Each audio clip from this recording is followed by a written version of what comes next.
And this afternoon po, one of the promises of the Lord that I want us to focus as we meditate and study His Word is found in the book of Luke chapter 12, verse 32. Ayan. Mahilingan ko po ang bawat isa na tumayo bilang pagbibigay galang sa pagbabasa ng salita ng Diyos in public. Ayan.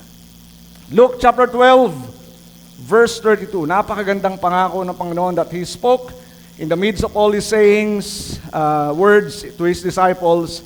He said to them, don't be afraid, little flock, for it gives your Father great happiness to give you the kingdom. This is the New Living Translation Bible. Uli, sabi po rito, so don't be afraid, little flock, for it gives your Father great happiness to give you the kingdom. And the Lord will surely bless the reading of His holy word. Tayo pong lahat ay makakaupo na po. Ito po ay sinabi ng Panginoong Yesus sa kanyang mga disciples, mga tayo po, maging sa atin, people who are worried about provision, people who are worried about security, people who are maybe worried about what will happen in the future. Di ba? We are living in a world full of uncertainties. Parang katulad lang ng Strait of Hormuz. Parang kabubukas lang, gusto na namang isara. Mababa na yung presyo ng barrel ng langis, below 100, mukhang tataas, di natin maintindihan. Pero ito po, in the midst of all the things that are happening, Jesus gives a comforting promise. A command and a promise para tayo po ay ma-at ease. Tayo po ay magkaroon ng tinatawag na security. Magkaroon ng confidence. Magkaroon ng pag-asa na kahit maraming tao nawawalan ng pag-asa, nako-confuse, etc. At napupuno ng takot, tayo naman ay merong pag-asa. Amen? And here, makikita po natin, dito sa talatang ating binasa, it reveals both God's heart and our posture as God's people. Ano po? Kaya nga po, in those simple words, sabi, so don't be afraid, little flock. Sabi mo sa katabi mo, don't be afraid. Sino po ba rito natatakot minsan? Lalong-lalo, huwag kayo harap sa salamin, ha? Kung kayo'y matatakutin, huwag humarap sa salamin. Isang kasabihan. So, in these simple words, sabi ng Panginoon, huwag ka matakot, huwag kayong matakot, maliit na kawan.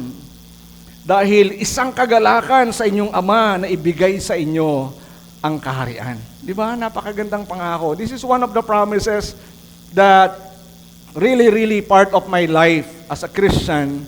So there are two things that I want to share with you this afternoon. Unang-una, as we look into this particular verse, here is a command to live without fear.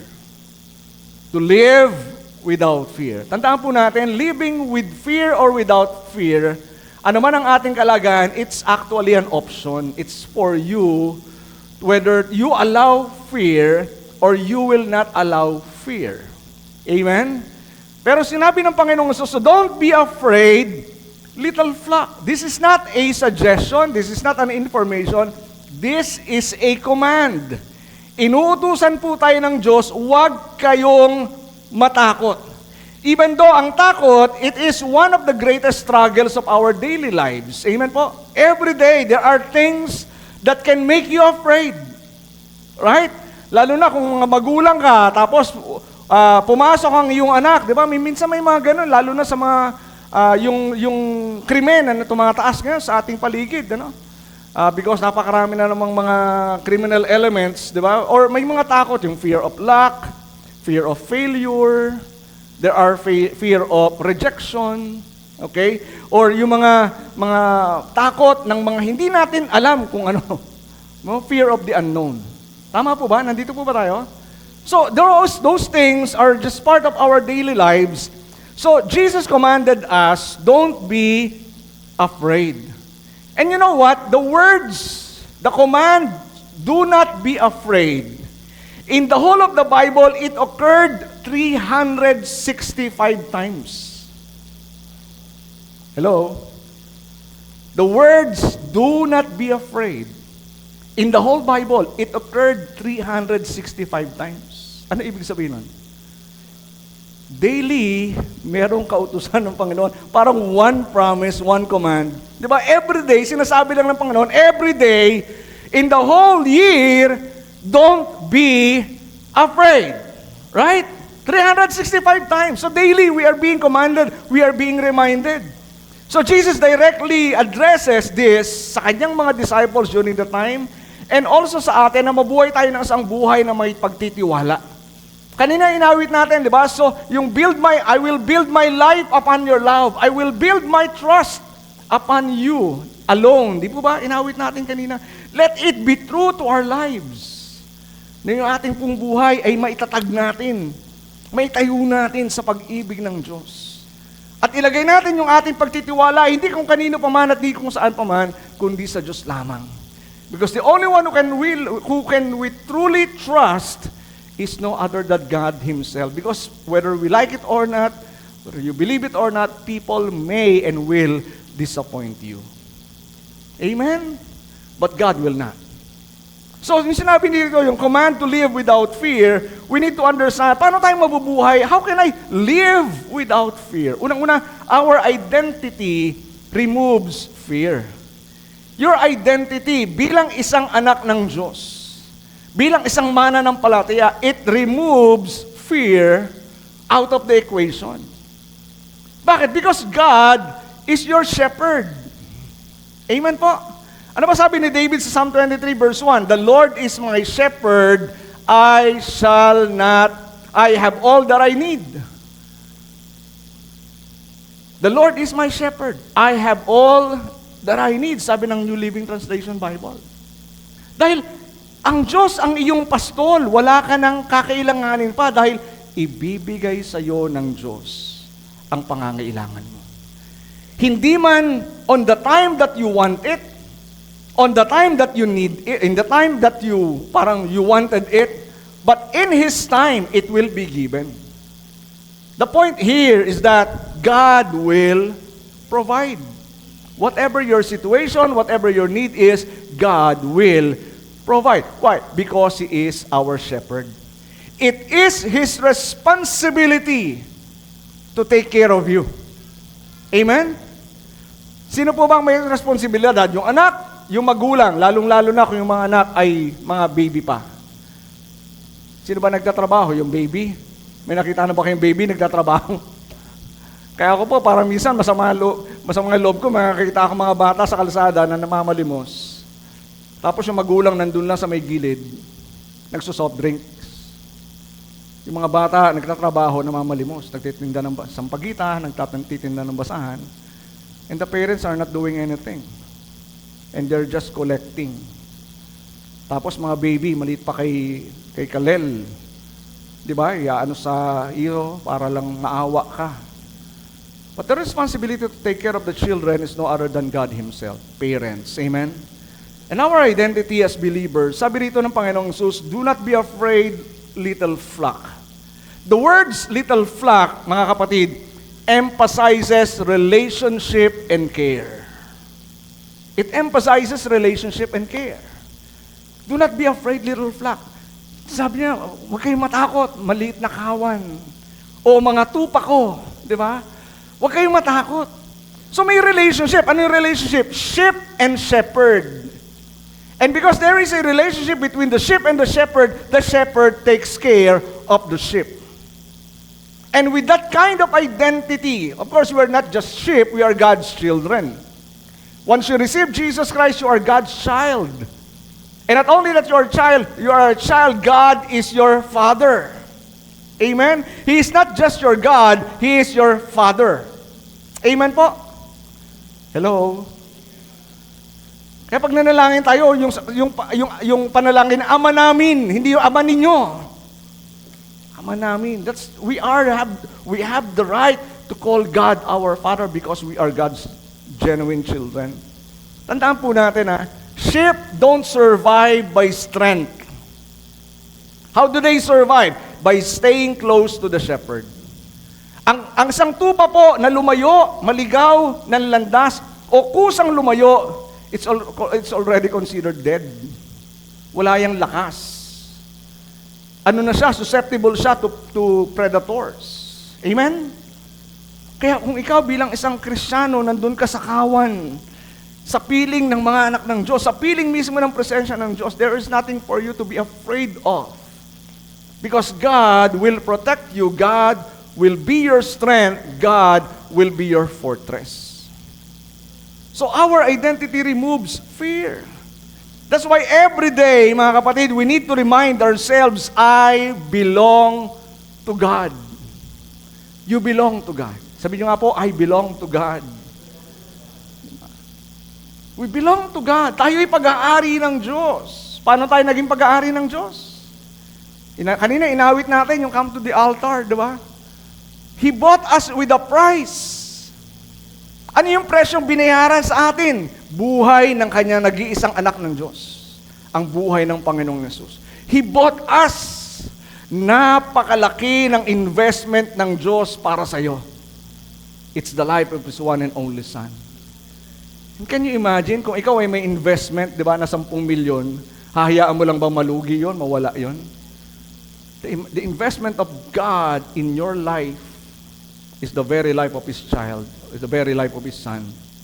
That's why He's not going to allow it to go to waste. Amen? So, our identity removes fear. I belong to God. So when anxiety rises, shift your focus from your problems to your shepherd. Ulitin ko po when anxiety rises, kanina po natin ibabaling yung ating paningin, yung ating isipan, yung ating puso sa Diyos. Remind yourself, the Lord is my shepherd. Hindi yung the Lord is the shepherd. Right? Hindi yung the Lord is a shepherd. The Lord is my shepherd. And because He is my shepherd, I have everything that I need. Amen? With that identity. That's why sabi nga ng 1 John chapter 4 verse 18, kasi our identity as belonging to God is the first answer to fear.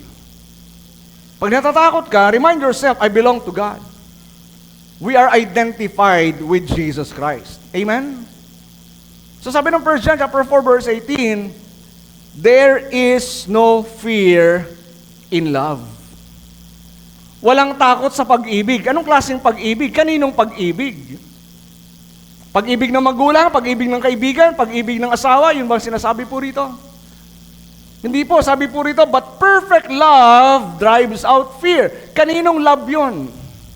Whose love is being discussed here? Love ng Diyos. Because there is no other love that is perfect except God's love. Kahit yung asawa mo, mahal na mahal ka, yung pag-ibig, hindi pa rin perfecto. Sabi rito, perfect love drives out fear. Because fear has to do with punishment. The one who fears is not made perfect in love. So our identity removes fear. Secondly, God's presence drives out fear. Hindi lamang yung identity natin sa Panginoon bilang Kanyang mga anak ang makapagpapawi ng takot. Maging presensya ng Diyos ay makapagpapawi rin ng takot. Dahil sinabi ni Jesus, don't be afraid, little flock. That's why I'm relating this to Psalm 23. The Lord is my shepherd, I shall not want. Sabi ng verse 4, even though I walk through the valley of the shadow of death, I shall fear no evil. Sabi ng NLT, even when I walk through the darkest valley, I will not be afraid, for you are close beside me. Amen? Kaya na tayo po'y lumalakad, yung ating nilalakaran sa buhay natin, walang assurance. O kaya sa paligid natin, puno ng confusion, troubles, difficult circumstances, bad news, negative things.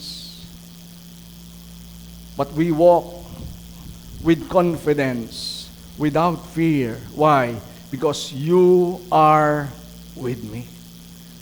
Amen? You are with me. Your rod and your staff, they comfort me. Listen, fear grows when we feel alone. Lumalakas ang takot pag ikaw ay mag-isa. Tama? Fear grows when we are alone, when we feel alone. That's why God's presence is the cure for anxiety. Yung presensya ng Diyos ay gamot, solusyon sa ating mga anxiety, sa ating mga worries. God's antidote to fear is not information, but rather the antidote of God to fear is His nearness. Yung kanyang pagiging malapit. He is not watching you from a distance. Amen? He is walking beside you. He is walking with His flock. Ang shepherd, nasa unahan yan para i-lead, i-guide yung kanyang flock. May hawak kayang staff, may hawak kayang na rod. Amen? Yung staff, para yan pag medyo naliliis yung tupa. Diba? Kaya may hook yan eh. I-hook yung leeg, dito ka. Yung rod naman, pamalo. Hindi para sa tupa, kundi para sa mga predators. Minsan tayo bilang mga Kristyano na ipapalit natin, akala natin ang Diyos ang hawak, pamalo. Bakit nangyari sa'yo? Pinalo ako ni Lord. Kayo, narinig niyo na po ba yun? Pinalo ako ni Lord. Bakit ka nagkasakit? Pasaway kasi ako, pinalo ako ni Lord. Kayo po ba, kung kayo mabuting magulang, di ba? Mawa, si Kalel, ayaw kumain, gugutumin mo na lang kay, di ba? Siyempre hindi. O sino mang pasaway na anak, bibigyan mo ba ng sakit para lang matuto? Hello? Of course not. Though God disciplines His children, but God will not, di ba? Hindi niya papaluin. To the point that you will suffer, to the point that you will almost die. We need to really change our mindset about God. He is our good and loving Father. Amen? Huwag mong isipin na ang Diyos lagi may hawak na pamalo. Kasi kung ang Diyos lagi may hawak na pamalo, hindi ka na lalapit sa Kanya. Amen? Yung bang prodigal son, nung bumalik, pinasara ba ng tatay yung kanilang bahay? Sinermonan ba? Ikaw kasi pasaway ka, kinuha mo yung mana mo, etc. Di ba? Hindi ganun ba? Hello po? Pagbalik ng anak, yung prodigal son, what did the father do? He accepted him. He heard his confession, he heard his repentance, he accepted him, not according to his proposal and recommendation to be a servant. He accepted him and received him as still his son. Because that is relationship. Hindi nawawala ang relasyon. Amen? As far as God is concerned. Kaya po, sabi dito ng Isaiah chapter 41 verse 10, don't be afraid, for I am with you. Remind yourself. Bakit ako matatakot? One of my favorite verse in the Bible is Psalm 27 verse 1. Kaya nga kahit sa jersey ng basketball ko noon, pag naglalaro ng basketball, 27 to remind me, Psalm 27 verse 1,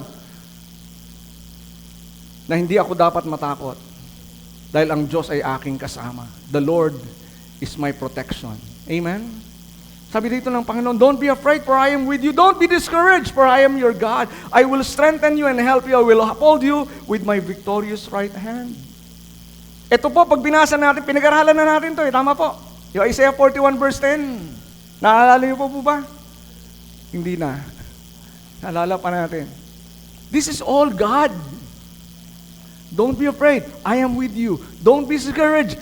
I am your God. I will strengthen you. Are you weak? I will strengthen you. Do you need help? I will help you. I will uphold you with my victorious right hand. Puro siya.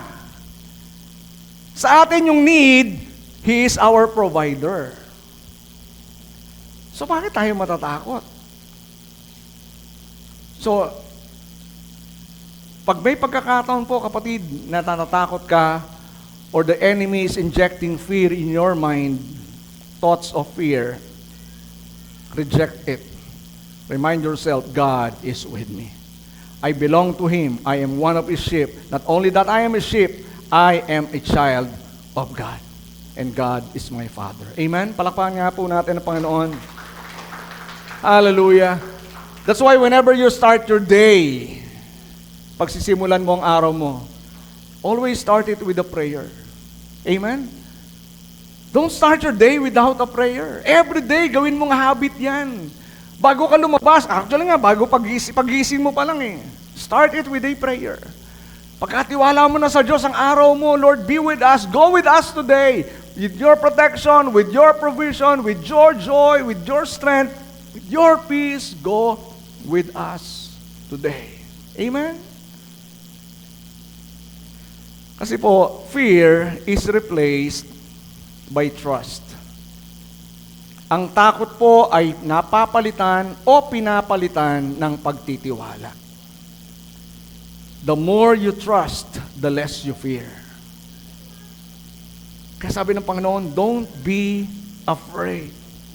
Kaya sabi ng Philippians chapter 4 verse 6, don't worry about anything. Meron po bang dapat ipag-alala? According to this verse, meron po ba? Wala. Kasi sabi niya, don't worry about anything. Bakit po? Instead, pray about everything. Kung meron kang reason, kung meron kang pangangailangan, o kung meron mang anumang sitwasyon na parang magbibigay sa iyong alalahanin, don't worry. What do you need to do? Pray. Pray is a venue, a platform, where you can come before God's presence and lay down all your burdens, all your fears and worries, knowing that God, all your cares, knowing that God, as your Father, cares for you. Amen? Pray about anything. At ang sabi niya ron, for God, sabi ron, in the peace of God, tell God what you need and thank Him for all He has done. Sabi ng verse 8 niyan, o verse 7, di ba? And the peace of God that transcends all understanding will guard your hearts and minds through Christ Jesus. Panalangin natin, don't worry about anything, but pray about everything. Pray. Anywhere you are, you can pray. Amen? Don't limit your prayer life inside the church. Don't limit your prayer life during prayer meeting. Anytime, anywhere, you can pray. Listen, fear shrinks when trust grows. Ang takot po ay lumiliit pag ang pananampalataya o ang pagtitiwala ay tumatatag, lumalago. We need to let our trust grow. Amen? Nandyan pa po ba tayo? Allow your trust to grow. And by the way, prayer is the practical expression of trust. The reason why you pray, because you believe, because you trust that the one you're praying to will not only hear your prayers, but He will answer your prayers. Amen? This is the confidence that we have. Sabi ng 1 John chapter 5, verse 14 and 15. That if we pray according to His will, He hears us. And we know that if He hears us, we have what we have asked of Him. That's prayer. Kaya ka nanalangin eh. So don't just pray out of, panalangin, parang na obligasyon, no? Manalangin ka na may pagtitiwala. Amen? Because if you pray, but you're double-minded, bibigay pa ng, hindi naman bibigay ng Diyos sa akin yan. Sabi nga ng book of James, sa James chapter 1 verse 6, when you pray, di ba? Don't be like parang double-minded. Ang taong nagdadalawang isip pag siya'y nananalangin ay parang alon sa dagat. Huwag niyang asahan na siya'y pakikinggan ng Diyos. Nandito po ba tayo? That's why when you pray, pray with trust, with faith, believing that God will answer your prayers. Amen? It's not just a discipline. Kaya nga sabi ng John chapter 10 verse 14, I am the good shepherd. Ano pong klaseng shepherd ang Panginoon? Good shepherd. Hindi po yan yung produkto na bibili sa bangko. Good shepherd. I am the good shepherd. I know my own sheep and they know me. Sipin niyo po yun. Kung ikaw ay kabahagi o kasama ng kawan ng Diyos, if you are one of the flock, one of the sheep in the flock of God, God knows you. Amen? He knows you. He knows every detail of your life. He knows what is going on in your life. He knows your past. He knows your present. He knows your future. Sabi na ba, naku, alam din pala ng Diyos yung nakaraan ko. Well, it doesn't matter to God. God knows your past, but still, He loves you. Amen? Hello? He knows everything. He knows all the information in your life. I know my own sheep, Jesus said. Pero dapat tingnan din natin, and they know me. That's why, kung tayo ay kilala ng Diyos, alam ng Diyos ang mga bagay sa buhay natin, tayo rin, we need to know who He is. Amen? It's also our obligation to know who God is. Not by information or knowledge alone. Pinag-aralan natin to noong nakarang MadCamp dito on site, di ba? We said that we have to know God intimately. Amen? Not just knowledge, not just information based, but we need to know Him, who He is personally. Right? So, Jesus was not offering His disciples an impersonal theology of providence. Actually, Jesus was describing relationship. Do not be afraid, little flock. Hindi pinahirap ng Panginoon. Pag binasa niyo ang Bible, napakasimple. Amen? Walang mahirap. Pag nagpapili ang Diyos, simple lang. He will not give you 1,000 choices. Right? He will give you 2 options, life or death, heaven or hell, Jesus or Satan. Sino ba gusto niyo? Forever with God or forever without God. Amen po. Hindi 1,000 ways, 1,000 options. Confusing yun eh. White or black, yun lang. There's no gray. Amen? So when worry comes, listen, when worry comes, turn it into prayer immediately. Instead of worrying, why not pray? Kasi when you worry, you think about things. Di ba? You think about things that will grow your fear. Mga uncertainties. Mga unknown. Mga hindi mo kontrolado. Sabi ng isang article na nakita ko kanina, maraming mga tao stress sa kaiisip ng mga bagay na wala silang kontrol. Why will you think about things? Why will you worry about things that you don't have any control? Wala ka namang magagawa doon eh, di ba? Ako, naalala ko, when I was in the seminary, I was rebuked by a friend of mine, an Indian friend of mine. Kasi I was thinking of, parang may pinoproblema ako, sabi niya sa akin, Pastor, don't be afraid. Don't worry. You don't have control about it.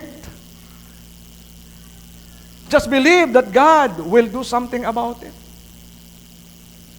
So with that rebuke, sabi ko, oo nga, no? Bakit ko alalahanin ng mga bagay na wala naman akong control? Pagkatiwala ko na lang sa Diyos na merong bagay o merong magagawa sa buhay ko. Amen po? Allow God.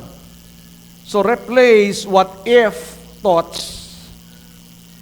Palitan natin yung mga kaisipan ng what if thoughts with God will. Amen? God will provide. God will be with me. Di ba? God will heal. God will. Palitan natin. Right? Kasi yung what if. Walang katapusan yun eh. Paano kung. Palitan natin na ang Diyos may magagawa. Amen? So don't be afraid. I-command not to be afraid. And then the second part was the promise. A promise of the Father's good pleasure.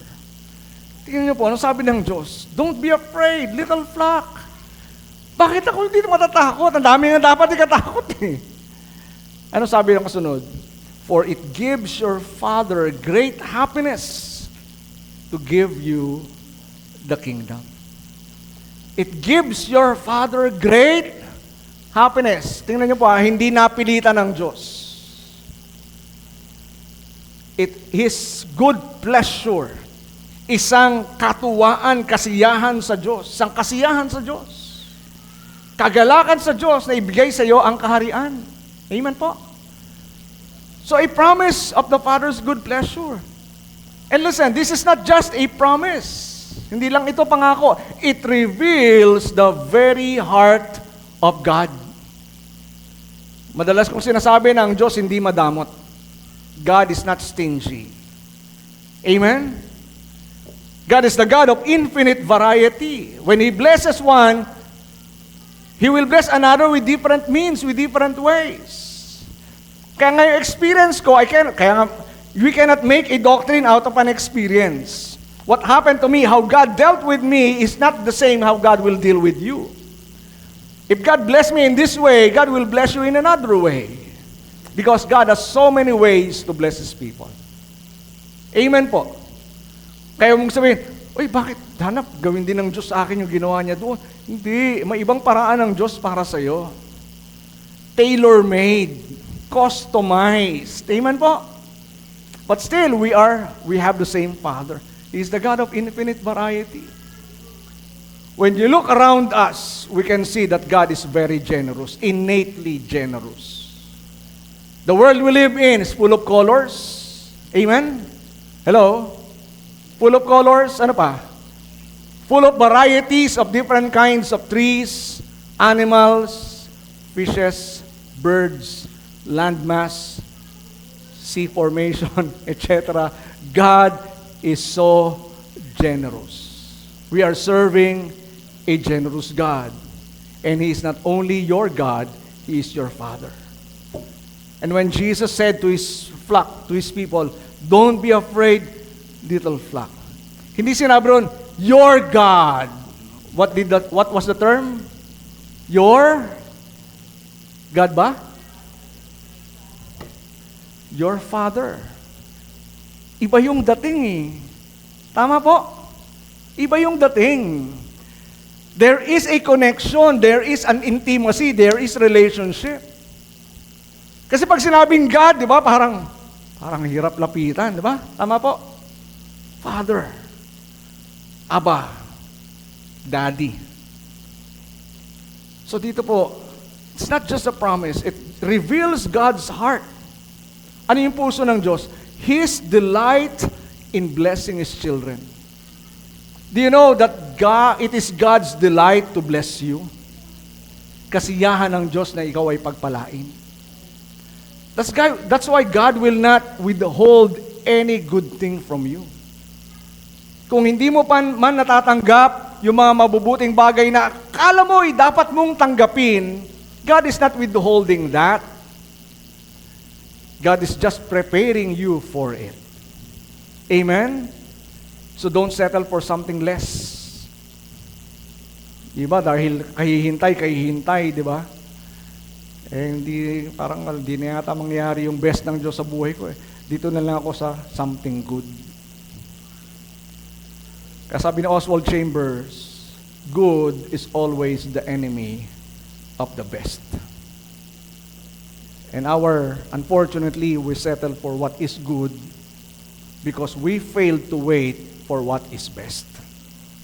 Don't settle for what is good because God has the best for you. Amen? Shall we give Him the blessed clap offering? And listen, the kingdom here that Jesus is saying, it's not a reward for the deserving. Hindi po ito gantimpala sa mga karapat-dapat. It is a gift. There is a difference between a reward and a gift. Amen? Ano difference? Spelling. Hindi. Ano difference sa dalawa? Reward and gift. Yung reward, karapat-dapat ka. Meron kang ginawa.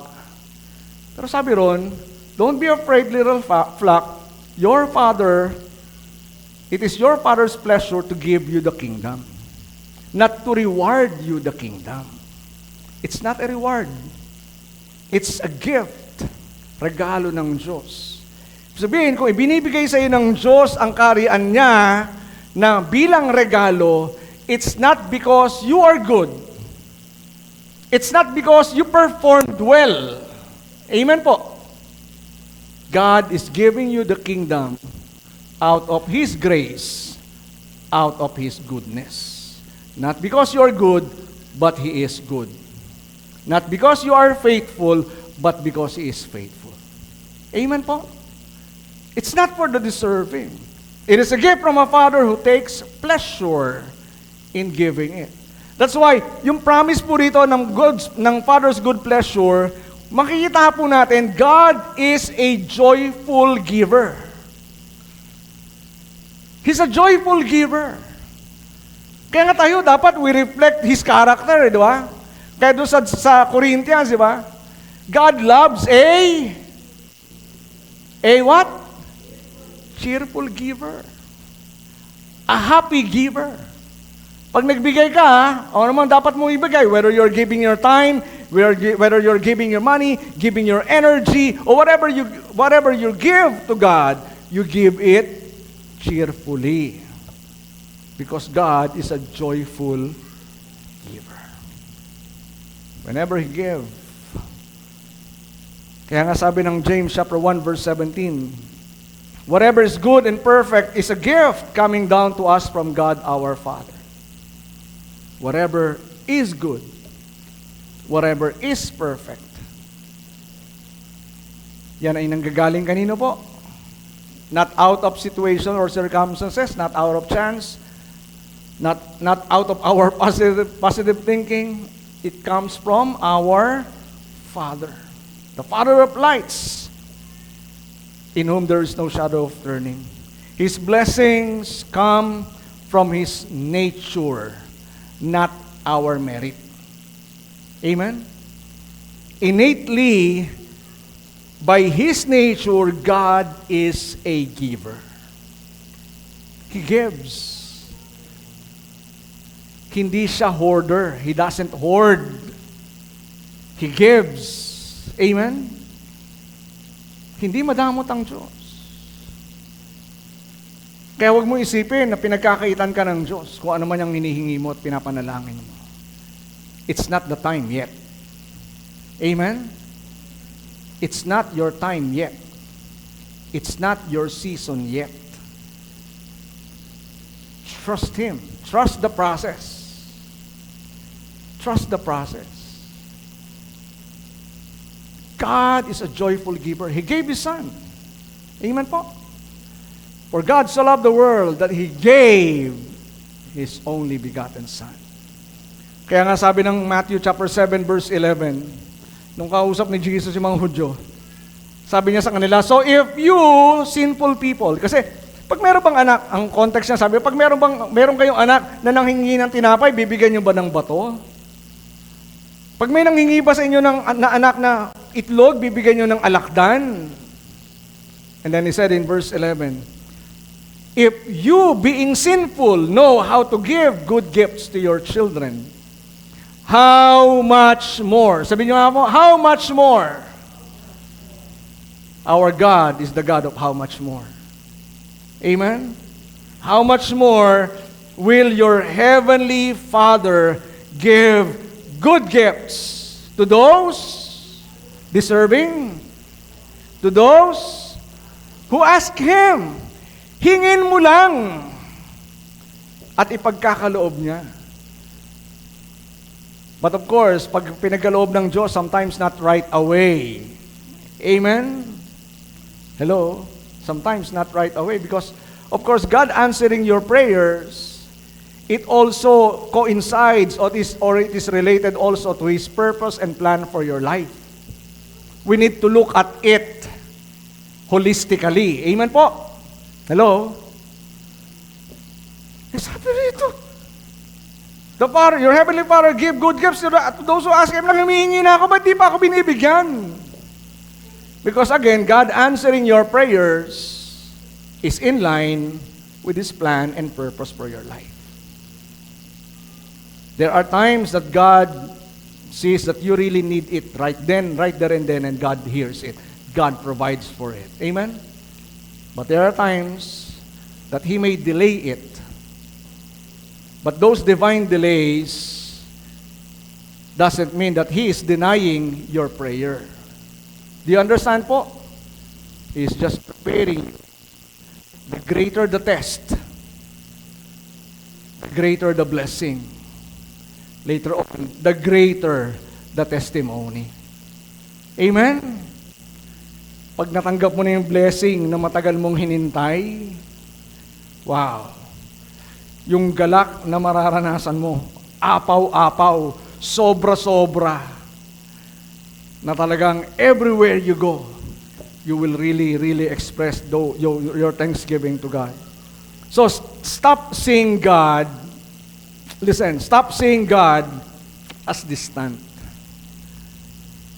Kalimutan na rin natin o hinto natin yung pagtingin natin sa Diyos na madamot. Hindi siya madamot. Amen? God is not stingy.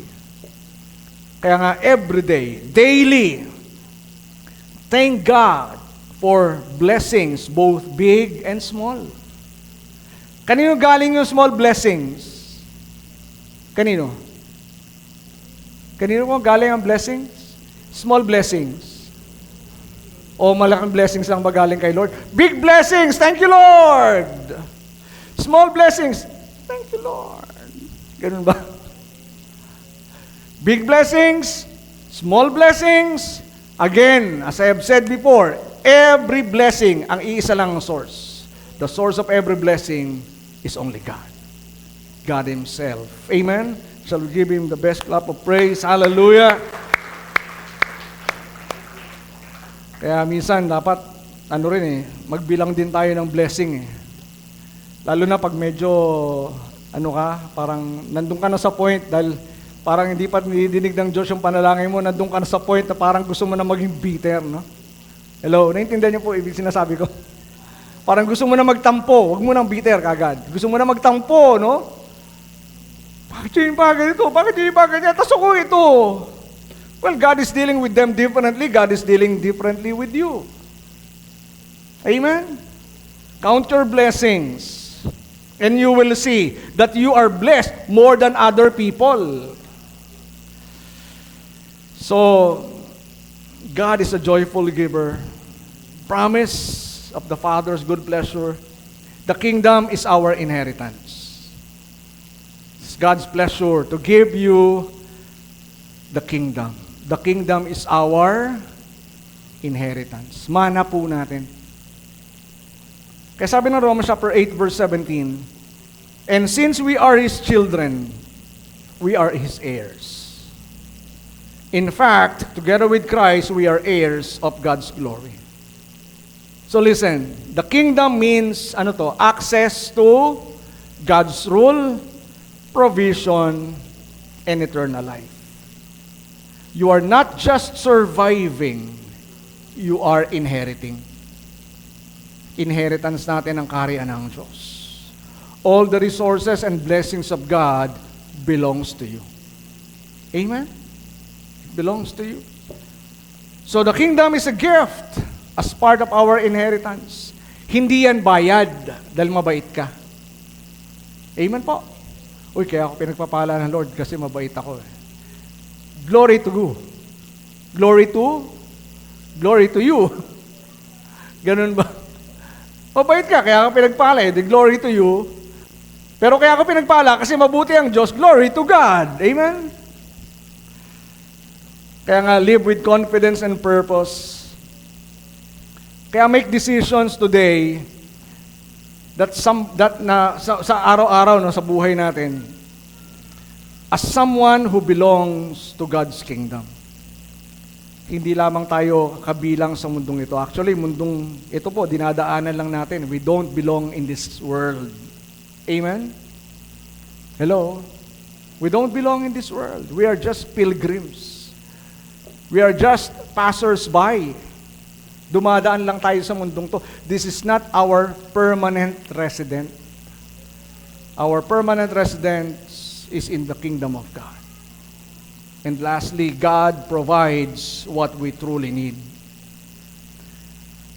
We need to understand ang Diyos, ang pinoprovide niya yung totoong kailangan mo. Yung totoong kailangan natin. What you need, not what you want. not what you demand. Amen? What you need. Kaya sabi ng Luke chapter 12, verse 31, bago binanggit ng Panginoon, so don't be afraid, little flock. Yung previous verse, sabi ron, seek the kingdom of God above all else.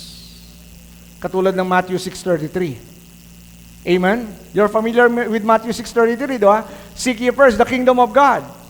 Sa Luke, bago yung don't be afraid, little flock, yung verse 31, ang sabi ron, seek the kingdom of God above all else, and He will give you everything you need.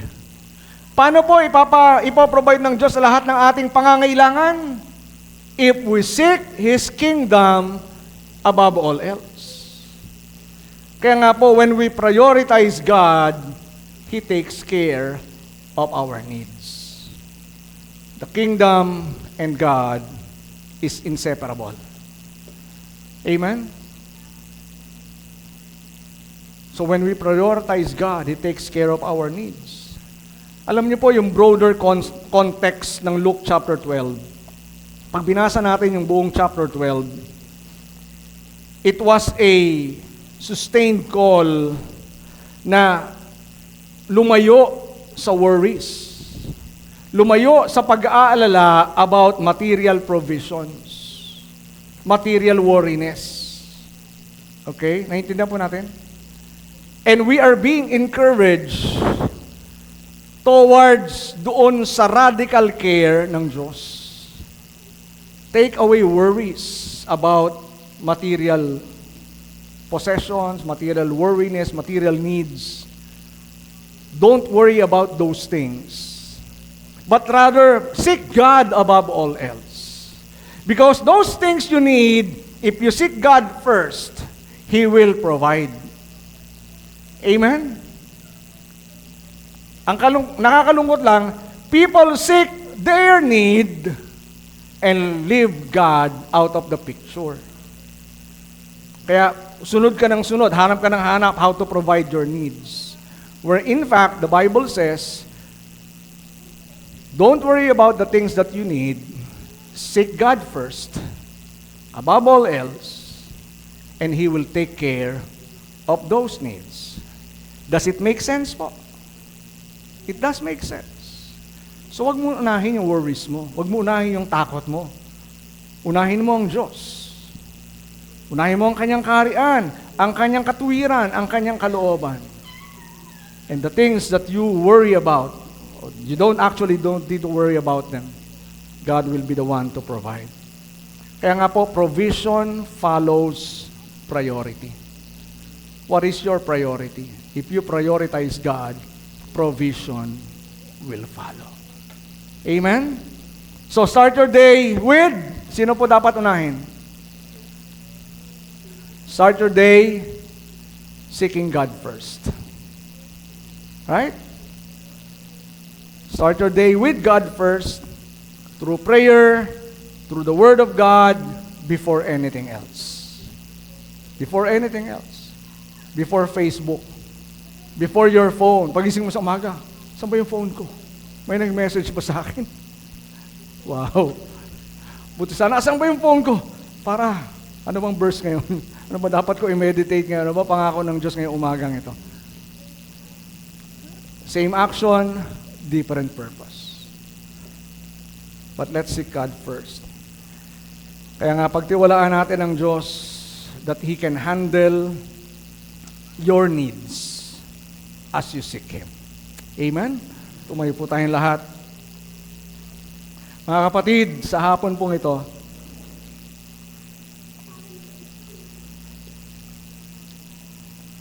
Luke 12:32 reminds us of two powerful truths. We are commanded not to fear. Bakit? Because God is near.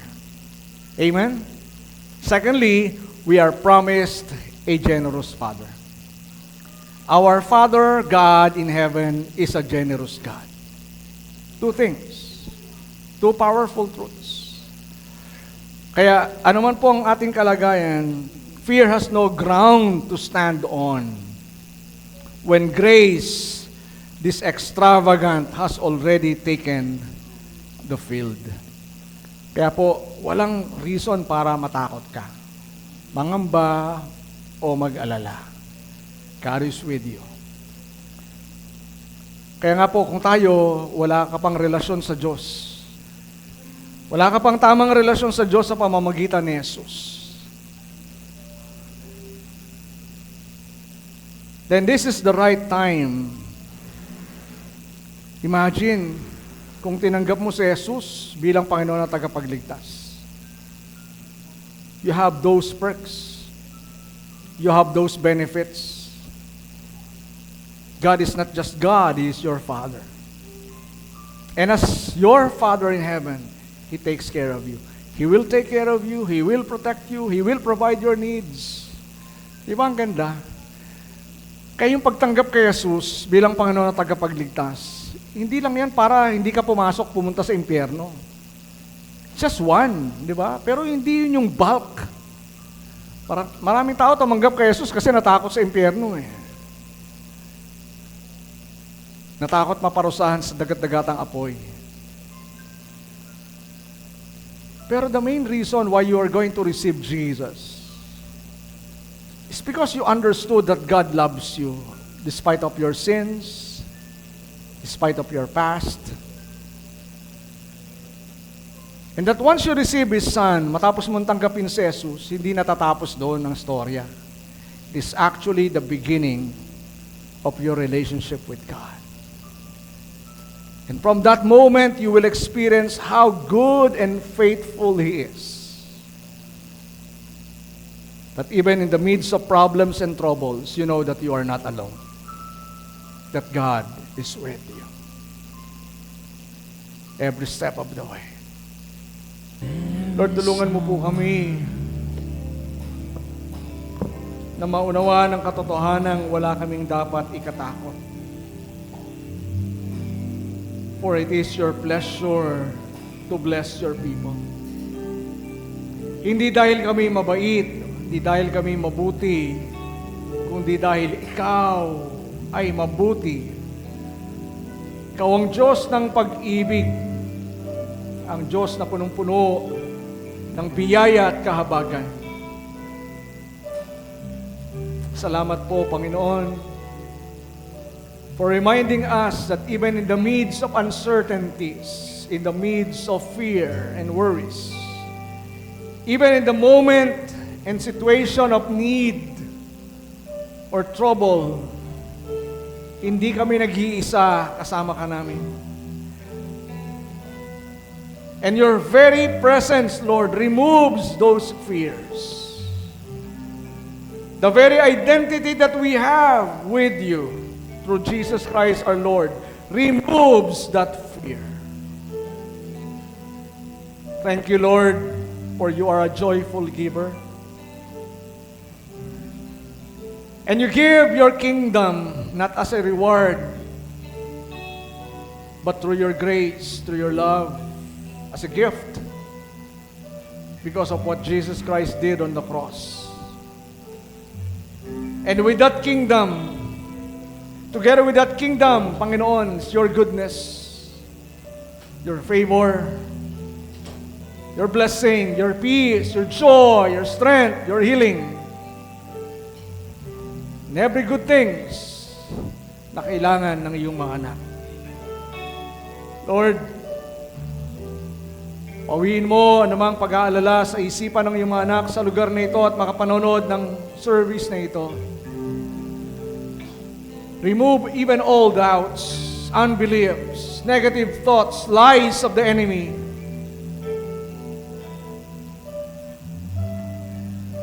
Even bitterness, Lord, remove and uproot. Palitan mo po ito ng kapayapaan, ng pag-asa, ng kasiguruhan. Palitan mo po ito ng kapayapaan. Palitan mo, Panginoon, ng isang pananampalataya at pagtitiwala sa iyo. That we are your children and you are our good, loving Father. And because you are our Father in heaven, you care for us, you provide our needs, you protect us, you walk with us, Lord. Salamat po. Lord, in your hands, I entrust the lives of your people. I pray with your words this afternoon. Hayaan mo na ito'y may tanim ng gusto sa kanilang puso, sa kanilang isipan, sa kanilang buhay.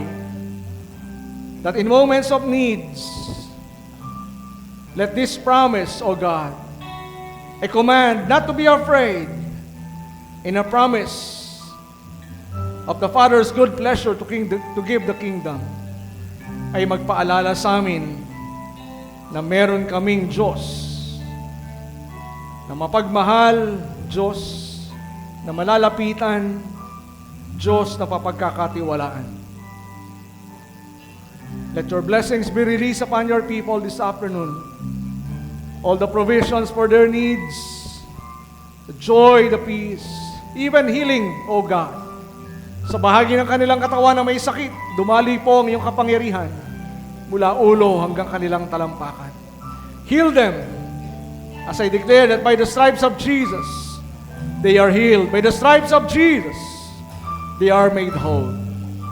Salamat po. Build our lives, Lord, on the very truth of your word, your promises, on who you are, Lord, as God, our Father. Salamat po. Tanggapin mo ang lahat ng karangalan, papuri, ang lahat ng pasasalamat. Ito po ang aming sama-samang panalangin sa pangalan ng Panginoong Jesus. Ang lahat po ay magsabi ng Amen, Amen, and Amen. Palakpakan nga po natin ang Panginoon. Hallelujah.